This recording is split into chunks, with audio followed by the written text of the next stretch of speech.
সাল্লাল্লাহু আলাইহি ওয়াসাল্লাম। আপনাদের অবগতিতে রয়েছে আমরা বায়তুল হাম জামে মসজিদে 2020 সালের করোনা ভাইরাসকে লক্ষ্য করে সলাতের উপরে ধারাবাহিকভাবে আলোচনা করে আসছিলাম। সে ধারাবাহিকতায় আজকের আলোচনা হচ্ছে সলাতুস সফর, সফরের সলাত ও সলাতুল কাসর, কসর সলাত। সফরের সলাত, কসরের সলাত সম্পর্কে এক গুরুত্বপূর্ণ সংক্ষিপ্ত তথ্যবহল বিবরণের চেষ্টা করব ইনশাআল্লাহুল আজিজ। 2020 সালের করোনা ভাইরাসকে লক্ষ্য করে আমরা যা বলেছি তা আপনি অনলাইন আল ইতেসাম টিভিতে ধারাবাহিকভাবে দেখতে চাইলে সহজেই দেখতে পারবেন। জামিয়া সালাফিয়ার পক্ষ থেকে রয়েছে আপনাদের জন্য অনলাইন আল ইতেসাম টিভি। আমরা সম্ভবপর কোরআন এবং সহিহ হাদিস ভিত্তিক মানুষের প্রশ্নের উত্তর এবং বিষয়ভিত্তিক আলোচনা করে আসছি বলে আমাদের পূর্ণ অবগতি। সম্মানিত দিনী ভাই বোন, আমরা সংক্ষিপ্ত যা বলেছি তাতে বলেছি করোনা ভাইরাস কি মহামারী, তাতে আমরা না করেছি। আমরা যা বলেছি তাতে আমরা বলেছি সারমর্ম কথা, করোনা ভাইরাস কি ছোঁয়াচে রোগ, ইসলামে ছোঁয়াচে রোগ নেই বলে তা উল্লেখ করেছি। তাহলে করোনা ভাইরাস কি কোনো বিপদ? তা হতে পারে। যদি তাই হয় তাহলে তা কী করতে হবে? তাহলে ক্ষমা ইস্তেগফার আল্লাহর নিকটে চাইতে হবে, জিকির করতে হবে, দান খায়রাত করতে হবে, সলাত আদায় করতে হবে। এই মাধ্যমে করোনা ভাইরাসকে ঠেকানোর চেষ্টা করতে হবে আল্লাহর সাহায্য চেয়ে। সলাতের উপরে আলোচনা করতে গিয়ে আমাদের ধারাবাহিকতাই ছিল, তাতে আমরা পৌঁছেছি কসর সলাতে। আমরা জানাজার সলাত পর্যন্ত ধারাবাহিকভাবে পৌঁছিব বলে আশা করছি ইনশাআল্লাহুল আজিজ। কসর সলাত, কসর সলাত আদায়ের জন্য আল্লাহ তাআলা বলেন ওয়া ইযা যারাবতুম ফিল আরদ, যখন তোমরা মাটির উপরে সফর করবে, জমিনে যখন তোমরা সফর করবে, ফালাইসা আলাইকুম জুনাহ, তোমাদের কোনো পাপ নেই, পাপ হবে না, আন তাকসুরু মিনাস সলাত, কসর সলাত আদায় করলে, কসর সলাত আদায় করলে তোমাদের কোনো পাপ হবে না। এই কথা আল্লাহ তাআলা বলেন।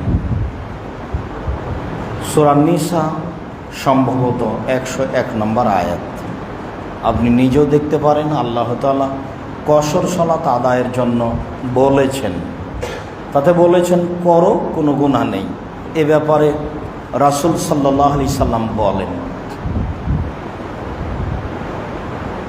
আনাস রাদিয়াল্লাহু তাআলা আনহু বলেন, সাল্লা রাসূলুল্লাহ সাল্লাল্লাহু আলাইহি সাল্লাম আয-যুহরা বিল মদিনা আরবান, আল্লাহ রাসূল হজের উদ্দেশ্যে মদিনা থেকে মক্কায় সফর করবেন মর্মে তিনি মদিনায় জোহরের সলাত আদায় করলেন 4 রাকাত। ও সল্লা বেদিল হুলাইফা রাকাতাইনে, আর তিনি জুল হুলাইফায় সলাত আদায় করলেন আসরের 2 রাকাত। হাদিস বুখারী মুসলিম। দূরত্ব কি সেইটা পরে বিবেচনা করব। আমরা কসরের সলাত আলোচনা করতে গিয়ে প্রারম্ভের আলোচনা হবে কসরের সলাত আদায় করতে হবে সফরে। আমাদের দ্বিতীয় আলোচনা হবে কত দূরে গেলে কসর সলাত আদায় করব। আমাদের তৃতীয় আলোচনা হবে কতদিন যাবত কসর সলাত আদায় করব। আমাদের চতুর্থ আলোচনা হবে সফরে জোহর আসর মাগরিব এশা একসাথে জমা করে আদায় করতে হবে। আমাদের পঞ্চম আলোচনা হবে সফরে সুন্নাত পড়া লাগবে না, তবে তাহাজ্জুদ, তবে বিতর। তারপরে আলোচনা আসবে কথার মধ্যে যে সফরের সলাত ফরজ ব্যতীত বাহনের উপরেই চলে, বাহনের মুখ যেখানেই থাক না কেন, যেদিকেই হোক না কেন, বিবরণগুলি আমরা ধারাবাহিকভাবে স্পষ্ট করব বলে আশা করছি ইনশাআল্লাহুল আজিজ। প্রারম্ভের আলোচনা আমরা করি যে রাসূল সাল্লাল্লাহু আলাইহি সাল্লাম কসর সালাত আদায় করতেন। যা আল্লাহ বলেছেন, যা রাসূল করেছেন। আমরা অত্র বুখারী মুসলিমের হাদিসে অবগত হলাম যে রাসূল সাল্লাল্লাহু আলাইহি সাল্লাম মদিনাতে জোহরের সালাত আদায় করলেন 4 রাকাত, আর জুলহুলাইফায় আসরের সালাত আদায় করলেন 2 রাকাত। হাদিস বুখারী মুসলিম।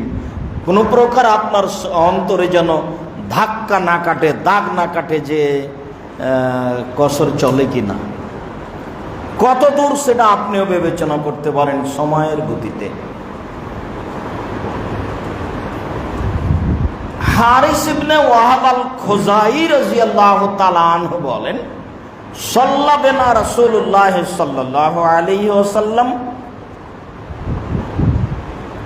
ওয়া নাহানু আকসারা মা কুন্না কাত্তু বেমিনান রাকাতাইনে। আল্লাহর নবী আমাদেরকে নিয়ে মিনায় 2 রাকাত সালাত আদায় করলেন, তখন আমরা সফর হিসেবে ছিলাম আমাদের জীবনে সবচেয়ে বেশি। এত বেশি সংখ্যক লোক আমরা কখনো ছিলাম না, এবং আমরা ছিলাম খুব নিরাপদে।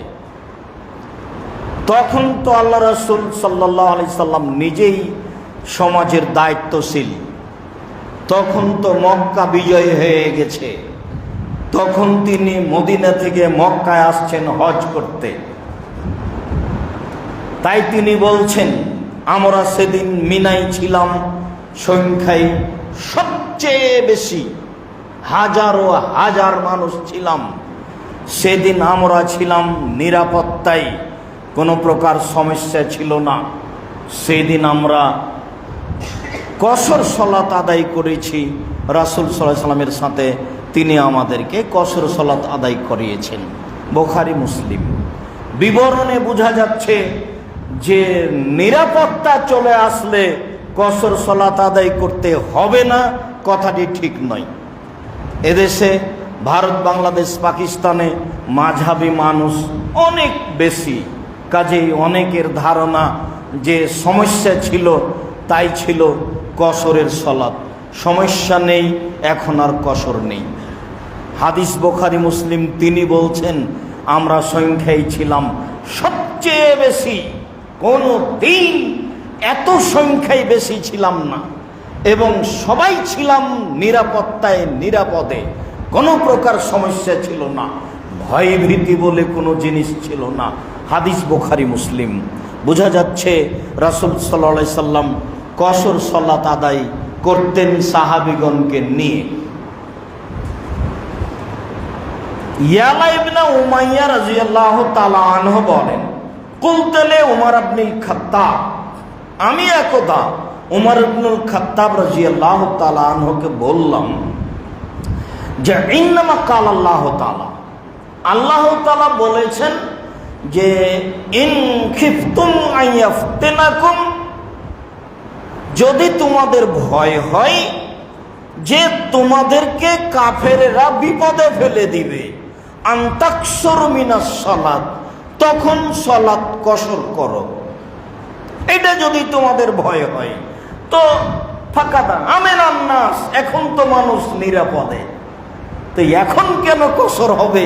যা আপনি বলেন তা সাহাবীগণ বলেন, যা আপনার হুজুর বলেন তা সাহাবীগণও বলেন, যে আল্লাহ যা বলেছেন তাতে তো যখন সমস্যা সফরে তখন কসর, এখন সমস্যা নেই, এখন সব মানুষ নিরাপদে, কসর কেন? কালা উমর রাদিয়াল্লাহু তাআলা আনহু বলেন, আজিবতু মিম্মা আজিবতা মিনহু, আরে আমিও আশ্চর্য হয়েছিলাম যে ব্যাপারে তুমি হয়েছো, আমিও আশ্চর্য হয়েছিলাম যে ব্যাপারে তুমি হয়েছ। নিরাপত্তায় ছিলাম না যখন, কসর ছিল তখন, এখন নিরাপত্তা চলে এসেছে, কসর কেন হবে? তুমি আশ্চর্য হয়েছ যে ব্যাপারে, আমি হয়েছিলাম সে ব্যাপারে। ফাসালতু রাসূলুল্লাহ সাল্লাল্লাহু আলাইহি ওয়াসাল্লাম, বিষয়টি আমি আল্লাহ রাসূলকে জিজ্ঞাসা করলাম, আল্লাহ রাসূল এখন তো সমস্যা নেই, এখন আমরা নিরাপদে, সালাত কেন কসর? রাসূল সাল্লাল্লাহু আলাইহি সাল্লাম বললেন, শোনো, সাদাকাতুন তাসাদ্দাকাল্লাহু আলাইকুম বিহা। আরে এটা তো আল্লাহর দান, আল্লাহর পক্ষ থেকে উপঢকন। আল্লাহ তোমাদের একটা দান উপঢকন দিয়েছে, ফাকবালু সাদাকাতাহু, তার দানটা নিয়ে নাও না। আদেশ রাসূল সাল্লাল্লাহু আলাইহি ওয়াসাল্লাম বললেন আমাকে। কাকে বললেন? উমর রাদিয়াল্লাহু তাআলা আনহুকে বললেন। উমর বলেছিলেন কেমন হয়ে গেল, এখন তো নিরাপদ, তাহলে কসর কেন? তখন আল্লাহ রাসূল বললেন, আরে এইটা তো আল্লাহর পক্ষ থেকে উপঢকন দান, আল্লাহ যেটা তোমাদের দান করেছেন সেটা নিয়ে নাও না। নিয়ে নাও কথাটি আদেশ। হাদিস বুখারী মুসলিম, মাথায় যেন অন্য কিছু না জাগে। চিরদিন এই নীতি চলবে কিয়ামত পর্যন্ত। সারা পৃথিবীর আলেম ওলামা সিদ্ধান্ত পরিবর্তন করলেও সিদ্ধান্ত পরিবর্তন হবে না। মানুষ কি করছে সেটা দেখার বিষয় পড়ে। রাসূল সাল্লাল্লাহু আলাইহি ওয়াসাল্লাম যা বলেছেন তাই থাকবে, মানুষ মানলেও থাকবে, না মানলেও থাকবে। আব্দুল্লাহ ইবনে ওমর রাদিয়াল্লাহু তাআলা আনহু বলেন, রাসূল সাল্লাল্লাহু আলাইহি সাল্লাম বলেছেন, পৃথিবীর মানুষ শুনে রেখো, ইন্নাল্লাহা ইউহিব্বু আন তুতা রুখাসুহু কামা ইউহিব্বু আন তুতা মাসিয়াতুহু। আরে শোনো, আল্লাহ যে জিনিসটা দেন, দান করেন, সেইটা তোমাদের কবুল করা আল্লাহ পছন্দ করেন, ঠিক যেমন তার নাফরমানি করাটাকে তিনি অপছন্দ করেন। কেউ যদি পাপ করে তাহলে আল্লাহ সেটা ঘৃণা করেন, তো কেউ যদি আল্লাহর দেওয়া জিনিস কবুল করে তখন আল্লাহ পছন্দ করেন। হ্যাঁ, ভালো করেছো, ঠিক করেছো, কসর সালাত 2 রাকাত আদায় করেছো, আল্লাহ ভালোবাসেন। আল্লাহর সাদাকা তুমি মেনে নিয়েছো, আল্লাহর দান তুমি কবুল করেছো, খুব ভালো করেছো, আল্লাহ এটা পছন্দ করেন। আল্লাহর দেওয়া জিনিসটা তুমি নিয়ে নিয়েছো, আল্লাহ ওইরকমই পছন্দ করেছেন তোমার কাজটাকে, তার পাপ করলে যেমন তিনি অপছন্দ করেন। বুঝাতে পারলাম না মনে হয়? পাপটা তো তিনি অপছন্দ করেন, তাহলে তার দানটা তিনি পছন্দ করেন। নেও না, আমি দিলাম। বাড়িতে ছিলে 4 ছিল, এখন বাইরে এসেছো 2 হয়ে গেছে, জোহর কমে 2 হয়েছে, আসর কমে 2 হয়েছে, আর এশা কমে 2 হয়েছে, মাগরিব স্থানে বহাল আছে, আর ফজরের ব্যাপারে বলাই লাগে না।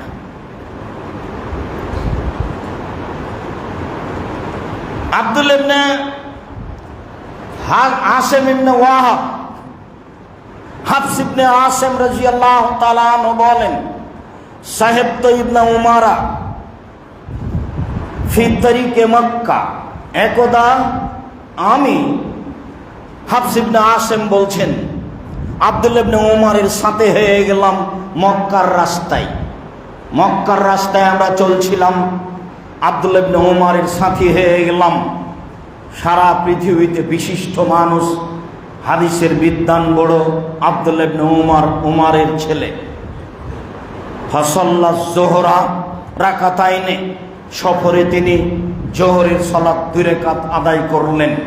সময় জারা আলাহু, তারপর তিনি তার বাহনের নিকটে আসলেন। অজালাসা, তিনি বাহনে বসে পড়লেন। সুমার রাআন নাসান কিয়ামান ইসাব্বিহুনা, তারপর তিনি কিছু মানুষকে দেখলেন যে তারা সুন্নাত পড়ছে। তিনি বললেন, মাইসনাউ হাউলাই, এরা কি করছে? কালু ইসাব্বিহুনা, এরা সুন্নাত পড়ছে। তখন আব্দুল্লাহ ইবনে উমর বললেন, লাউ কুনতু মুসাব্বিহান লা আতমামতু সলাতি, আরে সুন্নাতি যদি পড়তাম তাহলে ফরজি পূর্ণ করতাম। ফরজি যখন কমিয়ে দেওয়া হয়েছে তখন আবার সুন্নাত কেন?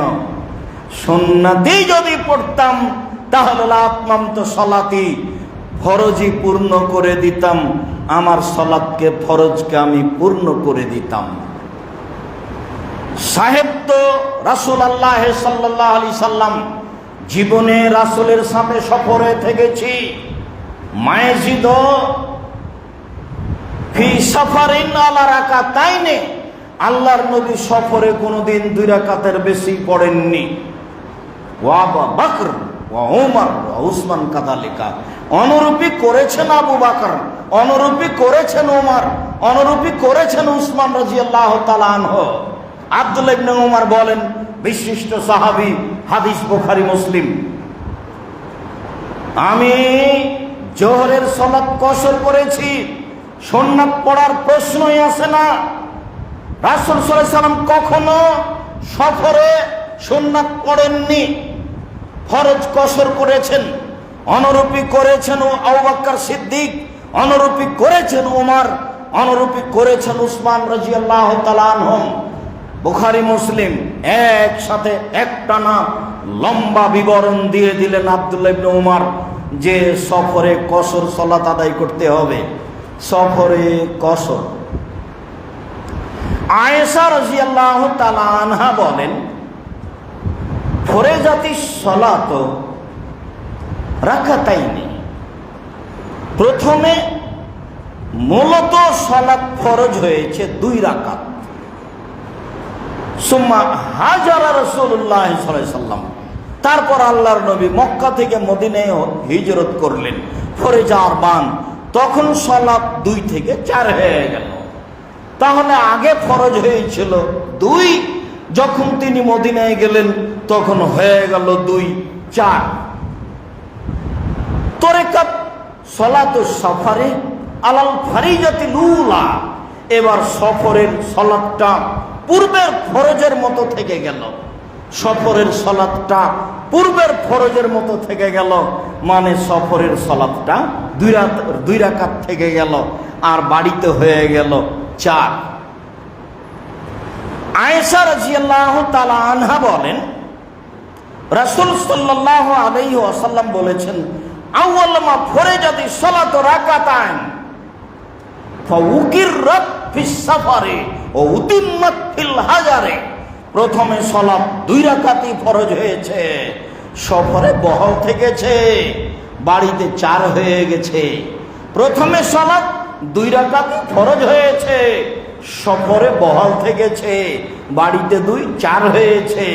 প্রথমে সালাত 2 রাকাতই ফরজ হয়েছে, সফরে বহাল থেকেছে, বাড়িতে 2, 4 হয়েছে। কসর সালাত। ইবনে আব্বাস রাদিয়াল্লাহু তাআলা আনহু বলেন, রাসূল সাল্লাল্লাহু আলাইহি ওয়াসাল্লাম বলেছেন, ফারাজাল্লাহু তাআলা সালাতা ফিল হাজারে আরবান ওয়া ফিস সাফারে রাকাতাইনি ওয়া ফিল খাউফি রাকাতান। আল্লাহ তাআলা বাড়িতে ফরজ করেছেন 4, সফরে ফরজ করেছেন 2, আর ভয়ে ফরজ করেছেন 1। শত্রু তাড়া দিয়েছে, আতঙ্ক, কি যে হয়, এমন সময় সালাত হলো 1 রাকাত। হাদিস মুসলিম। আপনারা আমার বিবেচনার প্রয়োজন নেই, বিবেচনা হাদিস ঠিক কি বেঠিক এইটুকু। আমি অনুবাদক, আপনি পুনরায় অনুবাদ বিবেচনা করতে পারেন, এইটুকু আপনার আমার অধিকার। হাদিস মুসলিম।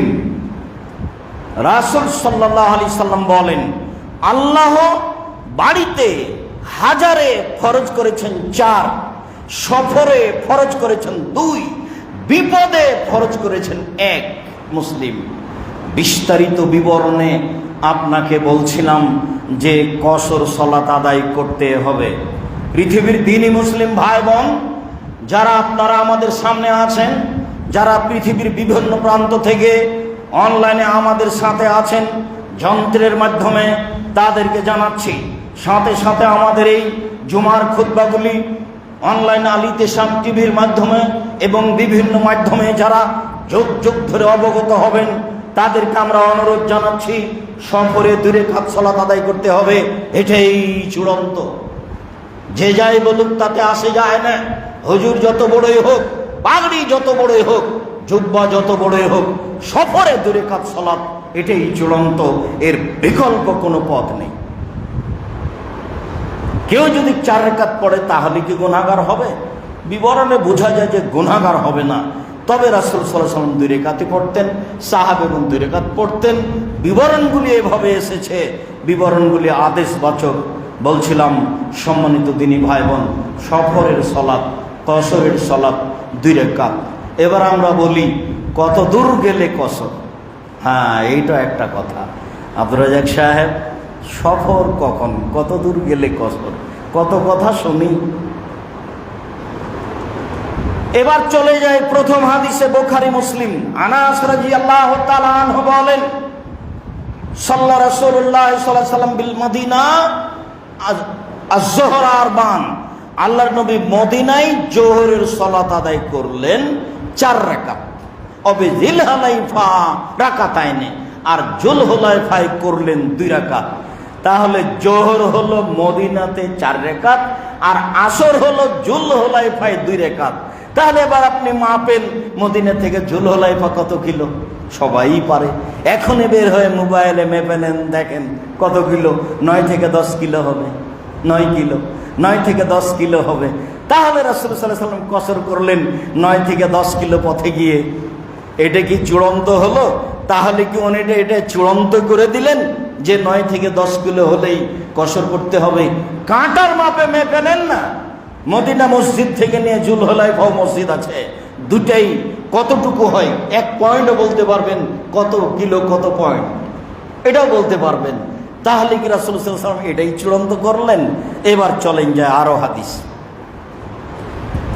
আব্দুল্লাহ ইবনে আব্বাস রাদিয়াল্লাহু তাআলা আনহু বলেন, কানা নবী সাল্লাল্লাহু আলাইহি ওয়াসাল্লাম ইযা খারাজা মাসিরাতা সালাসাতে আমিয়ালিন আও ফারাসেকা একসর সালাতা। যখন আল্লাহর নবী 3 মাইল অথবা 3 ফারসাখ পথ চলার জন্য বের হতেন, তখন কসর করতেন। তাহলে অত্র সহিহ হাদিসে হয়ে গেল 3 মাইল। আর যদি তা 3 ফারসাখ হয়, 1 ফারসাখ সমান 3 মাইল, তাহলে 9 মাইল। রাসূল সাল্লাল্লাহু আলাইহি ওয়াসাল্লাম কসর করতেন 9 মাইল দূরে গিয়ে, কসর করতেন 9 মাইল দূরে গিয়ে, কসর করতেন 3 মাইল পথে, কসর করতেন 9 মাইল পথে। এবার পড়ি, এইবার বলি 48 মাইলের কথাটা বলেন আব্দুর রাজ্জাক সাহেব। ইবনে আব্বাস রাদিয়াল্লাহু তাআলা আনহু বলেন, রাসূল সাল্লাল্লাহু আলাইহি সাল্লাম বলেছেন, লা তাকসুরুস সালাতা ফি আকাল্লা মিন আরবাতে বরদিন। তোমরা পৃথিবীর মানুষ 4 বরদের কমে কসর করো না। এবার জোরালো না, যার কারণে পয়েন্ট খুব শক্ত, হাদিস খুব শক্তিশালী কথা। হাদিস তো জয়ীফ, নিতান্তই জয়ীফ, কিন্তু হাদিসের সারমর্ম অনুবাদ খুব শক্ত। পৃথিবীর মানুষ 4 বরদের কম পথে তোমরা কসর করো না। 1 বরদ সমান 12 মাইল, 4 বরদ সমান 4 12 48 মাইল। মোটা কথা, মোটা কথায় সিদ্ধান্ত চলে আসলো যে 48 মাইলের কমে কসর হবে না। হাদিস তো আছেই, হাদিস মানার যোগ্য নয়, আমলযোগ্য নয়, হাদিস নিতান্তই জয়ীফ। যেসব হাদিসে স্পষ্ট হলো 3 মাইল, 9 মাইল, 10 মাইল, এই হাদিসগুলি সহিহ। আর যে হাদিসে প্রমাণ হয় 48 মাইল, সে হাদিস আমলযোগ্য নয়। যারা বলছে সহিহ আর জয়ীফ আবার কি আছে? তো হ্যাঁ, কথাও তো ঠিক আছে। তো এই যে আছে, বুলুগুল মারাম আপনি উঠিয়ে দেখুন, আছে 48 মাইল। যেহেতু এ হাদিস আমলযোগ্য নয়, তাহলে এবার কি করতে হবে?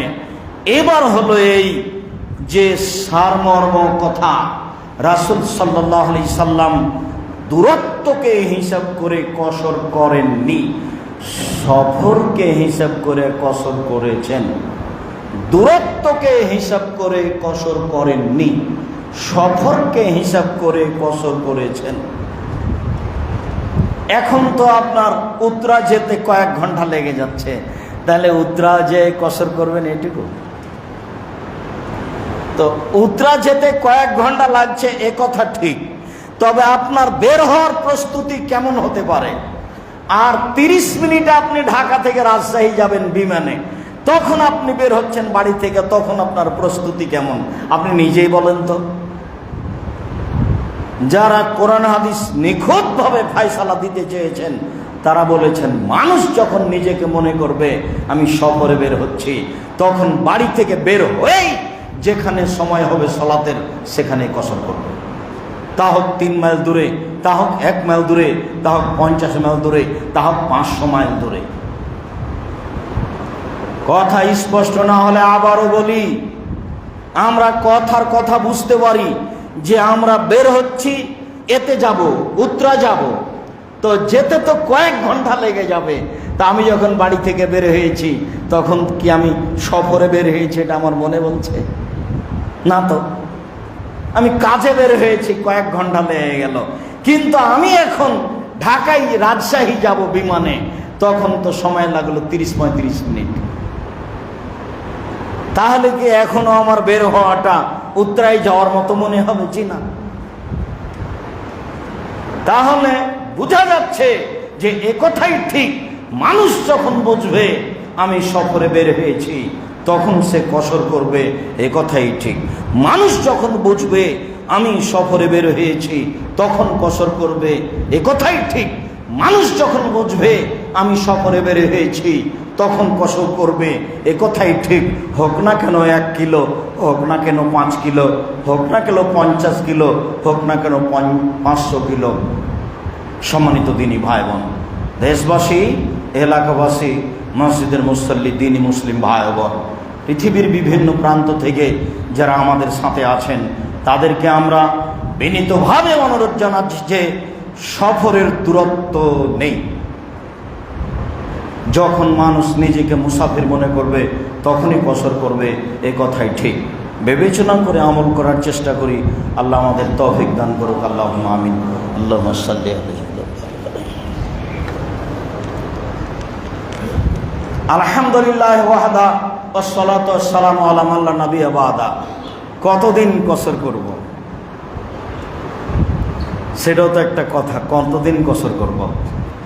আনাস রাদিয়াল্লাহু তাআলা আনহু বলেন, সাফারনা মা রাসূলিল্লাহ সাল্লাল্লাহু আলাইহি সাল্লাম মিন মদিনা ইলা মক্কা, মিনাল মদিনা ইলা মক্কা। আমরা রাসূলের সাথে সফরে বের হলাম মদিনা থেকে মক্কায়।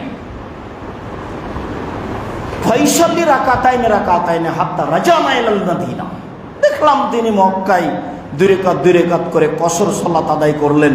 শেষ পর্যন্ত আমরা মক্কা থেকে মদিনায় ফিরে চলে আসলাম, তিনি কসরই করলেন। কিলালাহু, এইবার আনাসকে বলা হলো যে আকামতুম বে মক্কাতা শায়ান, আপনার মক্কায় কতদিন ছিলেন? কুলনা, কালা, তিনি বলছেন আকামনা বেহা আশারা ইয়াওমান, আমরা মক্কায় ছিলাম 10 দিন। এক বর্ণনায় বুখারী মুসলিম 10 দিন। অফি রিওয়ায়াতিন ইবনে আব্বাস রাদিয়াল্লাহু তাআলা আনহু বলেন, সাফারা রাসূলুল্লাহ সাল্লাল্লাহু আলাইহি সাল্লাম সাফারান, একদা আল্লাহ রাসূল এক সফর করলেন। ফা আকামা 19 ইয়াওমান, তিনি থেকে গেলেন 19 দিন। ইসাল্লি রাকাতাইনে তিনি 2 রাকাত করে সালাত আদায় করলেন। অত্র বুখারী মুসলিমের হাদিসে 19 দিন, আগের হাদিসে 10 দিন। অফি রিওয়ায়াতিন 15 ইয়াওমান, বুখারী মুসলিমের অনেক বর্ণনায় 15 দিন।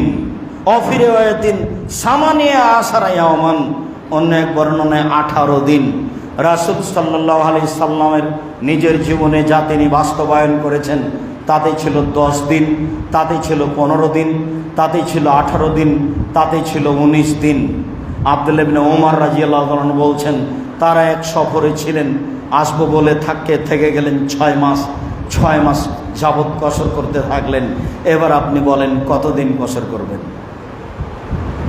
যারা বলেছে নিশ্চিত 15 তাদের ভুল হয়েছে, যারা বলেছে নিশ্চিত 4 তাদেরও ভুল হয়েছে। হিসাব বাতিল। যখন আপনার কর্ম স্থায়ী, যে আপনি এখানে কর্ম নিয়েছেন স্থায়ীভাবে, তখন আপনি সেদিন থেকেই পূর্ণ করবেন, এই কথা ঠিক। কিন্তু আপনার কর্ম অস্থায়ী, কি যে হয় কাল যাব মনে হয়, চলে যাব মনে হয়, তাতে এরকম যদি পরিস্থিতি হয় তাহলে তাতে সময় নেই, এ কথাই ঠিক। হোক না কেন 10 দিন, তা হোক 15 দিন, তা হোক 1 মাস, তা হোক 6 মাস, তা হোক বছর, তাতে আসে যায় না। আপনি ভালো করে বুঝে নেন কত দিন এর কোনো সময়সীমা নেই। যেমন কত দূরত্বের কোনো সময়সীমা নেই, তেমন কত দিনেরও কোনো সময়সীমা নেই। দূরত্বেরও হিসাব ভুল, কত দিনেরও হিসাব ভুল। অত্র বুখারী মুসলিমের এক হাদিসে প্রমাণ হয় 10 দিন, এক হাদিসে প্রমাণ হয় 15 দিন, এক হাদিসে প্রমাণ হয় 16 দিন, 18 দিন, এক হাদিসে প্রমাণ হয় 19 দিন। আর আব্দুল্লাহ ইবনে উমরের জীবনে প্রমাণ হয় 6 মাস। বলেন কত দিন? আমরা একাধিক দিন কলমে লিখেছি। আপনাকে বলছি 97 সাল থেকে কলমে ফতোয়া লিখি, সব জানি এই কথা বলি না, তবে তদন্ত করে কলম ধরি, এই কথা ঠিক। আপনি হংসি খেলি জোর করে কিছু বলার চেষ্টা করবেন না। আল্লাহকে সন্তুষ্ট করার আশাই রাসূল সাল্লাল্লাহু আলাইহি ওয়াসাল্লামের পদ্ধতি মেনে চলব, এই উদ্দেশ্য চূড়ান্তভাবে নিয়ে আপনি দিন নির্ধারণ করবেন, তাহলে আপনার জন্য ভালো হবে। আপনি দূরত্ব নির্ধারণ করবেন, তাহলে আপনার জন্য ভালো হবে। সম্মানিত দিনী ভাই বোন, আবারও বলছি, যারা আপনারা আমাদের সাথে আছেন, যারা পরবর্তীতে আলোচনা দেখবেন, তাদেরকে আমরা অনুরোধ জানাচ্ছি, দূরত্বের সীমা নেই এবং সময়েরও সীমা নেই, এ কথাই ঠিক। তাহলে দূরত্বও বুঝলাম, সময়সীমাও বুঝলাম। এবার চলেন জোহর আসর একসাথে, মাগরিব এশা একসাথে, এ কথাই ঠিক। হুজুর যতই মন খারাপ করুক, আপনি যখন সফরে আছেন, কেউ যদি আপনার সাথে না থাকে, তাহলে আপনি একবারে খোলাখুলি বলে দিবেন, এই শোনো, জোহর আসর একসাথে, এখন জোহরের টাইম, আসর একসাথে নিয়ে এসে পড়ে নেব। একবারে খোলাখুলি, আল্লাহকে সন্তুষ্ট করার জন্য রাসূলের পদ্ধতি। আপনার মিঠা আর তিতার সাথে আসে যায় না। ইবনে আব্বাস রাদিয়াল্লাহু তাআলা আনহু বলেন, কানান নবী সাল্লাল্লাহু আলাইহি ওয়াসাল্লাম ইয়াজমাউ বাইনাজ যুহরি ওয়াল আসরে ইযা কানা আলা যাহরি সাইরিন। যখন আল্লাহ রাসূল চলার পথে থাকতেন, তখন তিনি জোহর আসরকে একসাথে করতেন। যখন তিনি চলার পথে থাকতেন, তখন মাগরিব এশাকে একসাথে করতেন। মুআয ইবনে জাবাল রাদিয়াল্লাহু তাআলা আনহু বলেন, কানান নবী সাল্লাল্লাহু আলাইহি ওয়াসাল্লাম ফি গাজওয়াতে তাবুকা। আল্লাহ রাসূল তাবুকের যুদ্ধে গিয়ে 40 দিন, অনেক দিন ছিলেন। রাসূল সাল্লাল্লাহু আলাইহি ওয়াসাল্লাম তাবুকের যুদ্ধে গিয়ে অনেক দিন ছিলেন। মুআয ইবনে জাবাল রাদিয়াল্লাহু তাআলা আনহু বলেন, ইযা জাগাতিশ শামস কাবলা ইয়ারতাহিলা জামা বাইনা যোহরে ওয়াল আসরে। যখন বের হওয়াটা জোহরের পূর্বেই হতো, তখন জোহর আসর একসাথে করে নিয়ে বের হতেন। যখন সূর্য ঢুলে গেছে, পূর্বেই নয়, যখন সূর্য ঢুলে গেছে, এই সময়তে বের হয়েছেন। এই যে জাগাতিশ শামস, যখন সূর্য ঢুলে গেছে, জোহরের সালাত আদায় করা যাবে, এরকম সময়ে যখন বের হয়েছেন, তখন আসরকে জোহরের টাইমে নিয়ে এসে পড়ে নিয়েছেন। ওয়া ইদা খারাদা বাদান তাজুল শামস। আর যখন তিনি বের হয়েছেন কাবলান তাজুল শামস, জোহরের পূর্বে, সময় হয়নি তখনও, তখন আখারা জোহরা ওয়া নাজালা লিল আসরে, তখন জোহরকে দেরি করে ঠেলতে ঠেলতে নিয়ে গেছেন আসর পর্যন্ত। আসরের টাইমে তিনি রাস্তায় অবতরণ হয়ে জোহর এবং আসরে একসাথে পড়েছেন। ভালো করে বুঝে নেন, আবারও বলছি, যদি বের হন, জোহরের টাইমে বের হন, তাহলে জোহর আসর একসাথে। আর যদি জোহরের আগে বের হন, তাহলে জোহর আসরের টাইমে। যদি জোহর হয়ে গেছে এই সময় বের হন, তাহলে আসর নিয়ে আসবেন জোহরের সাথে। আর যদি আগে বের হন, তাহলে জোহর নিয়ে যাবেন আসরের টাইমে। ওয়াইয়াফালু বিল মাগরিব মিসলা যালিক। মাগরিবও তিনি এভাবে করতেন। যখন তিনি বের হতেন, ইজা গারাবাতিস শামস, সূর্য ডুবে গেছে, তখন তিনি জামা বাইনাল মাগরিব ওয়াল ইশা, এশাকে নিয়ে চলে এসেছেন, মাগরিবের সাথে দিয়ে আদায় করেছেন। আর যখন ইরতাহালা, যখন তিনি বের হয়েছেন, কাবলান তাগরিবা শামস, সূর্য ডুবার পূর্বেই, তখন আখারাল মাগরিবা ওয়া নাজালা লিল ইশায়ে, তখন এশার টাইমে তিনি রাস্তায় অবতরণ করেছেন, দিয়ে মাগরিব এবং এশা একসাথে করেছেন। এখন আপনি বাড়ি থেকে বের হয়েছেন মাগরিবের পূর্বেই, চলতে থাকেন, এশা হোক না কেন রাত 10টা, 11টা, 12টা, ওই সময় আপনি নেমে মাগরিব এশা একসাথে পড়বেন আপনার চলার গতিতে। হাদিস সহি, হাদিস বুখারী, মুসলিম, আবু দাউদ, নাসাই, তিরমিজি, ইবনে মাজাহ, প্রায় সব গ্রন্থে পাবেন। আবারও বুঝি ভালো করে, যদি জোহরের টাইমে বের হই তাহলে জোহরের সাথে আসরকে নিয়ে আসতে হবে। যদি জোহরের আগে বের হই তাহলে জোহরকে নিয়ে যেতে হবে আসরের টাইমে। যদি মাগরিবের সময়ে বের হই তাহলে এশাকে নিয়ে আসতে হবে মাগরিবের সাথে। আর যদি মাগরিবের আগে বের হই তাহলে মাগরিবকে নিয়ে যেতে হবে এশার সাথে। আব্দুর রাজ্জাক সাহেব, যদি বাড়ি থেকে বের হই তখন জোহরের টাইম হয়েছে, তখন কি কসর করে বের হব? হ্যাঁ, কথা তো ঠিকই। তাহলে কি জোহর আসর কসর করব? জি না, বাড়ি থেকে বের হলে পূর্ণই পড়বেন দুইটাই, তখন হবে সামানিয়ান, দুইটা মিলে 8 জোহর আসর, জি দুইটা মিলে 8। আর যদি ওই সময়টা মাগরিব হয় তাহলে বাড়িতে পড়বেন দুইটা মিলে হবে 7, তখনও সুন্নাত লাগবে না। তো দুইটা মিলে 7, দুইটা মিলে 8, বলেন তো দেখি দুইটা মিলে 8 কি কি? জোহর আসর দুইটা মিলে 8, 4 4 8। আর যদি মাগরিব এশা হয় তাহলে দুইটা মিলে 7। এ হাদিস স্পষ্ট, ওটা হলো 8, এটা হলো 7। আর ফজরের সাথে কোনো সম্পর্ক নাই, ফজরই নির্ধারিত সময়ে 2 রাকাত বহাল আছে। আশা করছি বিষয়টি আপনার সামনে স্পষ্ট করতে পেরেছি। রাসূল সাল্লাল্লাহু আলাইহি ওয়াসাল্লাম সফরে নফল পড়তেন। ইসলি রাসূলুল্লাহ সাল্লাম ফি সাফরে আলা রাহেলাতিহি, তিনি তার বাহনের ওপরে সুন্নাত সালাত পড়তেন। ওয়া তাজ্জাহাত বিহি হাইসুমা কান, তার বাহন যেদিকে নিয়ে যাক না কেন মুখ, সেদিকে তিনি মুখ করে সালাত আদায় করতেন। সালাতাল লাইলে ইলাল ফারাইজা, তবে তিনি বাহনের উপরে ফরজ পড়তেন না। জরুরি কারণ ছাড়া ফরজ সালাত বাহনে পড়বেন না। সম্ভবপর ফরজ সালাত নেমে রাস্তায় কোনো মসজিদে কোনো জায়গায় পড়বেন, সম্ভব না হয় সেটা ভিন্ন কথা। তবে সুন্নাত সালাত, নফল সালাত আপনি বাহনে পড়তে পারেন। আব্দুর রাজ্জাক সাহেব একটু আগে বললেন যেখানে সালাতই কমে গেছে ফরজ, সেখানে আবার সুন্নাত কেন? আবার যে বলছেন সুন্নাত যদি কেউ পড়ে বাহনের উপরে পড়বে, তাহলে কথা যে মুখামুখি হয়ে গেল। জি, কেউ যদি সুন্নাত পড়ে মানে তাহাজ্জুদ, মনে রাখবেন ভালো করে, তাহাজ্জুদ মানুষ সফরে পড়তে পারে। তাহাজ্জুদ আসলে মর্যাদা বৃদ্ধি করার জন্য। তাই রাসূল সাল্লাল্লাহু আলাইহি ওয়াসাল্লাম বলছেন, পৃথিবীর মানুষ তোমরা রাতে সালাত আদায় করতে শিখো।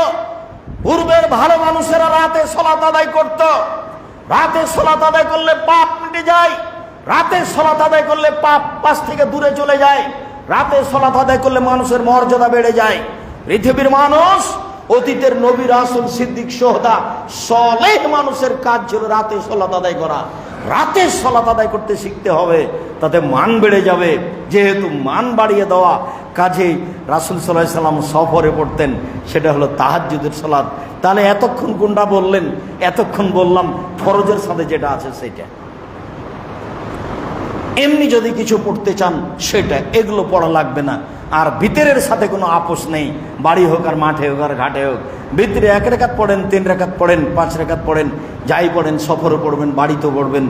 রাসূল আব্দুল্লাহ ইবনে উমর বলছেন, বালসানি রাসূলুল্লাহ সাল্লাল্লাহু আলাইহি ওয়াসাল্লাম, আল্লাহ রাসূল সফরে আমাকে একটা কাজে পাঠিয়েছিলেন। তারপর আমি ফিরে আসলাম, দেখি তিনি সালাত আদায় করছেন বাহনের উপরে, আর মুখটা আছে পূর্বের দিকে। বাহন, তিনি সালাত আদায় করছেন পূর্বের দিকে মুখ করে, পূর্ব দিকে মুখ করে। তবে ইয়াজালু সুজুদ আকফাজা মিনার রুকুয়ে, যখন তিনি সিজদায় গেলেন তখন দেখলাম রুকুতে যে পরিমাণ ঝুঁকে ছিলেন, সিজদায় 4তে বেশি ঝুঁকে গেছে। ইশারা করে সালাত আদায় করবেন। মনে রাখবেন, বসে সালাত আদায় করলে কপালে ঠেকানোর জন্য টেবিল টুল কিছু রাখবেন না, বালিশ কিছু রাখবেন না, কিছুই রাখবেন না সামনে। আপনি যখন রুকুতে যাবেন তখন যেই পরিমাণ ঝুঁকে যাবেন, সিজদায় গেলে তার চেয়ে একটু বেশি হবে। এটাই হলো রাসূল সাল্লাল্লাহু আলাইহি ওয়াসাল্লামের পদ্ধতিতে সলাৎ। সম্মানিত দিনী ভাই বোন, আমরা আশা করছি কসর সলাৎগুলি আমাদের সামনে স্পষ্ট হয়েছে, এইভাবে আমরা আমল করার চেষ্টা করব ইনশাআল্লাহ। সম্মানিত দিনী ভাই বোন, আপনাদের সাথে এই অংশে জরুরি একটি কথা হলো এই, দীর্ঘদিন থেকে বলে আসছিলাম জামিয়া সালাফিয়া রূপগঞ্জ নারায়ণগঞ্জের বায়তুল হাম জামে মসজিদের কথা। আলহামদুলিল্লাহ গত পরশু থেকে বায়তুল হাম জামে মসজিদের কাজ আরম্ভ হয়েছে। ভেকু নেমে গর্তগুলো করছে। সময়ের গতিতে আজকালে আপনার ওই ব্যাস ঢালাই হবে, অন্যান্য কাজগুলি হবে। একটু বলি আলহামদুলিল্লাহ। আমি জানি না আমি আপনার দিনী ভাই, আপনার মনটা কোনো সময় সংকীর্ণ হয় নাকি। আপনার কাছে আমি দাবি যেটা রেখেছি, আপনার কষ্টের সেটা পরে, তবে যেটা আপনার সহজ সেটা আগে। সেটা হলো এই, আপনি আমার দিনী ভাই, আপনি আমার দিনী বোন। পৃথিবীতে যেখানে যারা বাংলা ভাষায় অনলাইনে আমাদের সাথে আছেন, সকল দিনী ভাই বোনকে আমি আব্দুর রাজ্জাক বিন ইউসুফ অনুরোধ করে বলছি, আপনার কাছে বিনীত অনুরোধ, জোরালোভাবে অনুরোধ, আপনি মুসলিম ভাই মুসলিম বোন হিসাবে আমি আপনার কাছে জোরালো দাবি জানাচ্ছি, আপনি একটু বলেন, আল্লাহ তুমি জামিয়া সালাফিকে কবুল করো, আল্লাহ তুমি জামিয়া সালাফের বায়তুল হাম জামে মসজিদকে কবুল করো। 200 শতক জমির উপরে এই বায়তুল হাম জামে মসজিদ। জানি না আপনার স্বাদটা কেমন, জানি না আপনার মনটা কি বলে, কোনো সময় সংকীর্ণতা মনে করিয়েন না। আপনি আমার দিনী ভাই, আপনি খারাপ লাগে নাকি, লাগলে আপনি একটু বলবেন যে আল্লাহ তুমি জামিয়া সালাফিকে কবুল করো, বায়তুল হাম জামে মসজিদকে কবুল করো। এটুকু আমার জোরালো দাবি আপনার কাছে। আল্লাহ, আল্লাহর কসম, এখানে কোনো দলীয় দ্বন্দ্ব নেই, এখানে কোনো সাংগঠনিক সমস্যা নেই। আল্লাহর হস্তে সাহাবী তাবেঈদের নীতিতে এই প্রতিষ্ঠান চলে। শিরক বিদআত মুক্ত প্রতিষ্ঠান, দলীয় দ্বন্দ্ব মুক্ত প্রতিষ্ঠান এদেশের প্রতিষ্ঠান জামিয়া সালাফিয়া। যে জামিয়া সালাফিয়া দেশ বিদেশের শিক্ষকগণ অবস্থান করেন, যাদের বেতন 10,000 থেকে প্রায় 60-70,000 পর্যন্ত, বহু টাকা বেতন লাগে। আপনার ওই আলিতেশাম পত্রিকার মুফতি আছে 12 জন, দেশ বিদেশের মহাদ্দেশ যারা। ব্যতিক্রম প্রতিষ্ঠান আপনাদের জামিয়া সালাফের প্রতিষ্ঠান, ব্যতিক্রম পত্রিকা আপনাদের মাসিক আলিতেশাম পত্রিকা, ব্যতিক্রম সাধনা আপনার জামিয়া সালাফের সাধনা, ব্যতিক্রম সাধনা আপনার বায়তুল হাম জামে মসজিদের সাধনা। আমি আপনার দিনী ভাই, আল্লাহে আল্লাহর কসম, আল্লাহে আল্লাহর কসম, আল্লাহে আল্লাহর কসম, আমি আব্দুর রাজ্জাক বিন ইউসুফ সরিষা সমর্পণ স্বার্থ নিয়ে আপনার সামনে কোনোদিন দাঁড়ায়নি, আজও দাঁড়ায়নি, ভবিষ্যতে যে কয়েকদিন আপনার সামনে থাকবো কোনোদিন এরকম আশা নিয়ে দাঁড়াবো তা আমি মনে করি না। আমার ব্যক্তিগত কোনো স্বাধীনতা, ব্যক্তিগত কোনো উদ্দেশ্য নেই, একমাত্র আল্লাহকে সন্তুষ্ট করার জন্য মাঠে নেমে আছি। এদেশের মাটিতে আমি উন্নত মানের প্রতিষ্ঠান গড়বই ইনশাআল্লাহ। সেটাই জামিয়া সালাফিয়া। এদেশের মাটিতে ভালো মানের শিরক বিদআত মুক্ত বড় মসজিদ গড়বই ইনশাআল্লাহ। সেটাই বায়তুল হাম জামে মসজিদ। কিভাবে তৈরি হবে এই চিন্তা আপনি ভোগ করবেন না। যেখানে কোটি কোটি টাকা খরচ হবে সেটা কি করে হতে পারে? যদি 200 শতক জমি 2.5 লাখ 3 লক্ষ টাকা যদি ধরি, তাহলে জমির দাম কত? তো প্রায় জমি যদি হয়ে যায় তাহলে বাকি কাজ হবে না। বাকি কাজ হবে না কেন? আপনার 10 টাকার অনেক দাম আছে। এই প্রতিষ্ঠানের কোনো বিদেশি সহযোগিতা নেই, এই প্রতিষ্ঠান কোনো দলীয় ব্যক্তি দিয়ে চলে না, এই প্রতিষ্ঠান কোনো নির্ধারিত ব্যক্তি দিয়ে চলে না, এই প্রতিষ্ঠান কোনো বিদেশি সংস্থা দিয়ে চলে না। আপনার 10 টাকা দিয়ে প্রতিষ্ঠান চলে, আপনি বিশ্বাস করেন? আলহামদুলিল্লাহ, আপনার 10 টাকার আমার কাছে অনেক দাম। আপনার 10 টাকার আমার কাছে 10 লক্ষ টাকা দাম। আপনার 10 টাকা দিয়ে জামিয়া সালাফের কাজে অনেক বরকত হয়, নইলে এগুলো হয় কীভাবে আমি নিজেও তো বুঝতে পারি না। আমি আপনার দিনী ভাই, আপনি আর কাছের খুব মানুষ। আমি আব্দুর রাজ্জাক বিন ইউসুফ। যেদিন আপনার এখানে আসব, সুরিটোলা মালিটোলা জুমার দিন আপনি জানতে পারবেন। ইংরেজি মাসের শেষ জুমায় আসি সুরিটোলা, ইংরেজি মাসের প্রথম জুমায় আসি মালিটোলা। আপনি আপনার ভাই, আপনার বোন আর আপনার আত্মীয় স্বজন সবাই আসার চেষ্টা করবেন। দিন ধর্মের ব্যাপারে চূড়ান্তভাবে আপনার আমি কিছু সহযোগিতা করবই ইনশাআল্লাহ।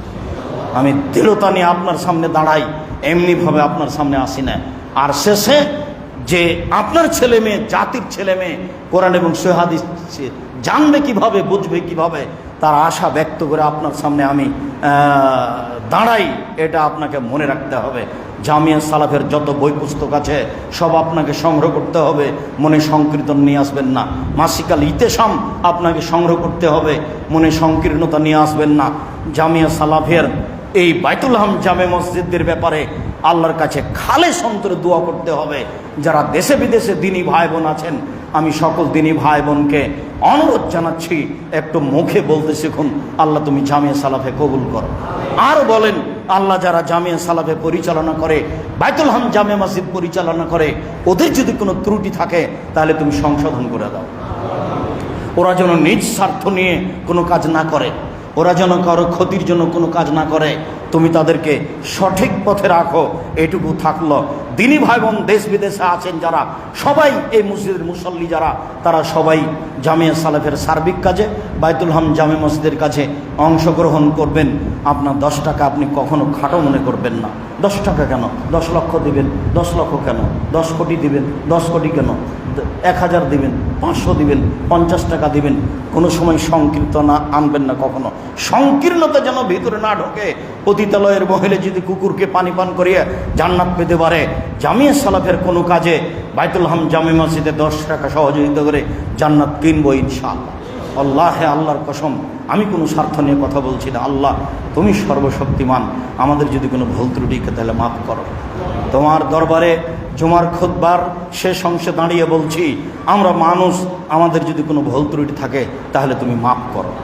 তুমি জামিয়া সালাফে কবুল করো, তুমি জামিয়া সালাফের সার্বিক কাজকে কবুল করো। তুমি আমরা যেই মসজিদে এখানে আসি, এই মসজিদ সংক্রান্ত যত মুরব্বী চলে গেছে কবরে, তুমি তাদের কবরের শাস্তি মাফ করো। যারা জামিয়া সালাফের সার্বিক কাজে অংশগ্রহণ করে, তাদের আত্মীয় স্বজন, পিতামাতা, দাদা দাদি যারা চলে গেছে, তুমি তাদের কবরের শাস্তি মাফ করো। তাদের যারা অসুস্থ, বাড়িতে, হাসপাতালে, এই মসজিদের মুসল্লি হিসাবে যারা এসেছি, এদের আত্মীয় স্বজন যারা বাড়িতে, হাসপাতালে, তুমি তাদের আরোগ্য দান করো। আমরা যারা বেঁচে আছি, দেশের বিভিন্ন প্রান্ত থেকে জামিয়া সালাফের সার্বিক কাজে অংশগ্রহণ করি, তুমি